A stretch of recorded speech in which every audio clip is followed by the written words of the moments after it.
Horror कहानियां थी। कौन थी वो? मैं 8 महीने की प्रेग्नेंट थी और अपनी डिलीवरी के लिए अपने मायके गई थी। माँ ने मुझे फोन पर बताया, घर के पीछे की तरफ जो खाली जमीन थी ना, वहां पर एक नया कमरा बनवा लिया है। इतने सालों के बाद जैसे ही अपने घर में कदम रखा, कुछ अलग सा लगा। माँ, ये घर के पीछे की तरफ नया कमरा बनवाने की क्या जरूरत थी? अरे बेटा, घर के पीछे दूर दूर तक खाली जमीन है।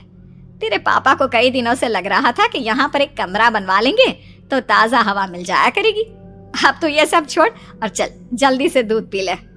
माँ, मैं थोड़ी देर में पी लूंगी, आप सो जाओ। मैंने दूध का गिलास उठाकर उस खिड़की में रख दिया। पता नहीं कब आंख लगी। अचानक से खिड़की के पल्लों के खड़कने की तेज आवाज आई।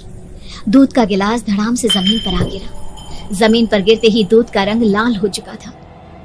मैंने खिड़की से झांक कर बाहर देखा। चारों तरफ धूप अंधेरा था। उस अंधेरे की तरफ से कुछ आवाजें आ रही थी, जैसे छोटे बच्चे आपस में खिलखिलाकर मस्ती कर रहे हो।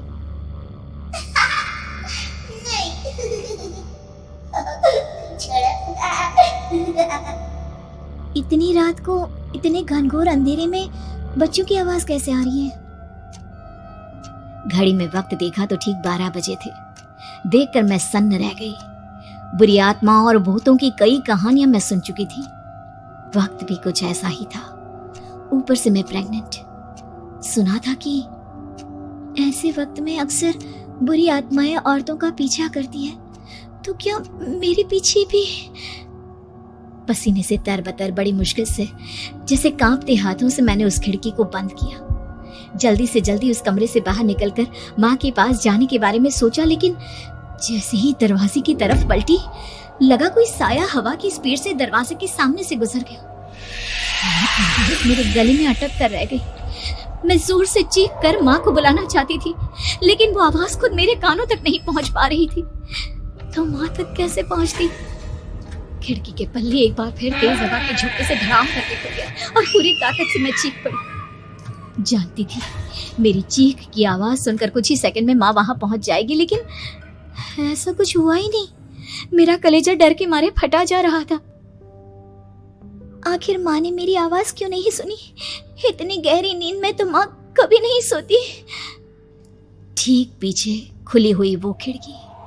मुझ में इतनी ताकत नहीं बची थी कि मैं पलटकर उस तरफ देख भी सकूं। हवा का एक सनसनाता हुआ झोंका उसी वक्त मेरे कानों से आकर टकराया। लगा जैसे किसी ने दबी हुई आवाज में धीरे से मुझसे कहा, चली जाओ यहाँ से। मैंने दोनों हाथ अपने कानों पर रख लिए और एक बार फिर ताकत लगाकर जोर से चीखने की कोशिश की। माँ! पापा! मेरी आवाज उस कमरे की दीवारों से टकराकर वापस मुझे ही सुनाई दे रही थी। जितनी ताकत के साथ मैंने चीखने की कोशिश की थी, कुछ ही देर बाद उससे कहीं ज्यादा तेज और दर्दनाक चीख मुझे सुनाई देने लगी। ये आवाज ठीक मेरे पीछे खिड़की से आ रही थी। वो आवाज मेरे कानों में पिघलते हुए लोहे की तरह गिर रही थी। उन आवाजों में हैवानियत थी। वो आवाजें किसी इंसान की नहीं है, इतना मैं समझ चुकी थी। कांप रहे हाथों से मैंने अंधेरे में कुछ ढूंढने की कोशिश की। तभी अचानक मेरा हाथ बेड पर रखी टॉर्च पर पड़ा। किसी तरह ताकत लगाकर टॉर्च का बटन ऑन किया, लेकिन ये क्या? सामने दरवाजे पर 3 छोटी लड़कियां खड़ी हुई थी। उनके हाथ में स्टील के चमचमाते हुए चाकू थे। मैं घबराकर लड़खड़ाई और पीछे की तरफ हटी, लेकिन तब तक वो मेरे पास आ चुकी थी। उनकी गर्दन टेढ़ी थी और उनके हाथों के वो चाकू मेरे पेट को निशाना बनाने को तैयार।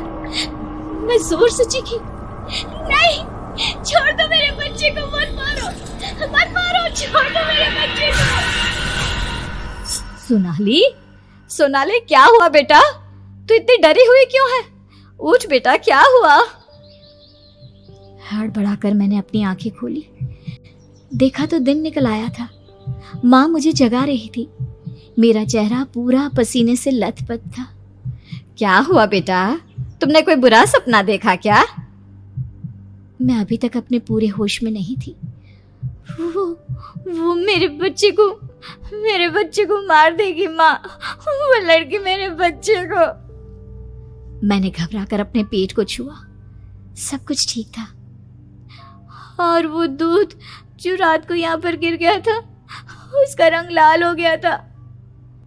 माँ ने हंसते हुए दूध का गिलास मुझे दिखाया। तुमने दूध पिया ही नहीं, पूरा का पूरा ऐसे ही रखा हुआ है। तुमसे कहा था ना सोनाली, सेहत के लिए लापरवाही ठीक नहीं बेटा।